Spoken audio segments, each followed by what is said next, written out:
ចុងឆ្នាំនេះរោងចក្រកែច្នៃស្វាយចន្ទីមួយនឹងផុសឡើងនៅជាយក្រុងភ្នំពេញក្រោមការវិនិយោគរបស់អង្គការស្រុកខ្មែរនៅចុងឆ្នាំ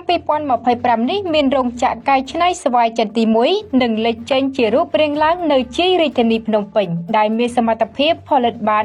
1200តោនក្នុងមួយខែដែលជាការវិនិយោគរបស់ក្រុមហ៊ុនដ៏ធំមួយរបស់អង្គការស្រុកខ្មែរយ៉ាងណាមិញសម្រាប់ទីតាំងជាក់លាក់ក្នុងការសាងសង់រោងចក្រកែច្នៃនិងអង្គការណាមួយនៅក្នុងស្រុកខ្មែរនោះមិនទាន់មានការបញ្ជាក់លម្អិតនៅឡើយនោះទេប៉ុន្តែលោកអ៊ុនស៊ីលតប្រធានសមាគមស្វាយចន្ទីកម្ពុជាបានបញ្ជាក់ថាក្រុមហ៊ុននេះមានគម្រោងផលិតបាននៅក្នុងរង្វង់ 15,000 តោនក្នុងមួយឆ្នាំលោកបានបញ្ជាក់ថាក្រុមហ៊ុននេះនឹងមានវត្តមានក្នុងជំនួបធុរកិច្ចនៅថ្ងៃទី3ខែសីហាឆ្នាំ2025ខាងមុខដែលរៀបចំដោយសមាគមស្វាយចន្ទីកម្ពុជាដើម្បីប្រមូលទិញគ្រាប់ឆៅពីកសិករខ្មែរនារដូវប្រមូលផល2026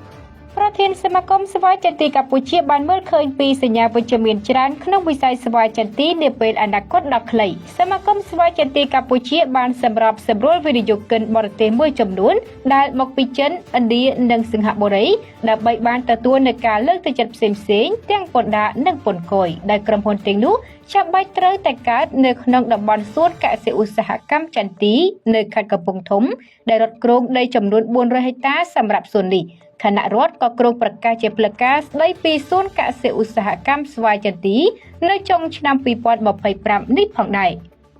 លោកអ៊ុនស៊ីលតបានបន្ថែមទៀតថាខណៈពេលដែលសួនកសិឧស្សាហកម្មនេះកើតឡើងក្រុមហ៊ុនដែលបើករោងចក្រនៅតំបន់នេះអាចទទួលបានដូចជាការអនុគ្រោះពន្ធដារនិងពន្ធគយមានហេដ្ឋារចនាសម្ព័ន្ធជាស្រេចដែលគ្រប់គ្រងដោយរដ្ឋមានសិទ្ធិជាម្ចាស់នៅលើដីជួលពីរដ្ឋដោយមិនចាំបាច់មានភាគទនិកពីកម្ពុជាទទួលបានការជួលដីពីរដ្ឋក្នុងតម្លៃសមរម្យនិងមានការអនុគ្រោះជាច្រើនទៀតផងដែរ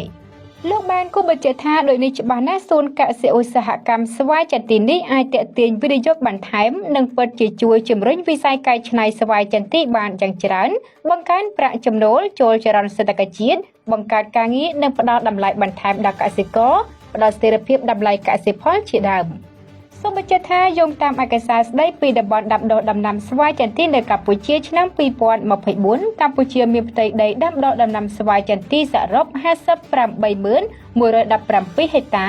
និងអាចមានសក្តានុពលផលិតកម្មប្រមាណ 81,6459 តោនក្នុងមួយឆ្នាំតាមតួលេខនេះកម្ពុជាឈរក្នុងចំណោមប្រទេសចំនួន3ដែលផលិតស្វាយចន្ទីច្រើនជាងគេនៅលើពិភពលោកនៅឆ្នាំ2024កន្លងទៅកម្ពុជាបាននាំចេញគ្រាប់ស្វាយចន្ទីទៅកាន់ប្រទេសវៀតណាមចំនួន 79,353 តោនដែលគិតជាទឹកប្រាក់ 1,150 លានដុល្លារ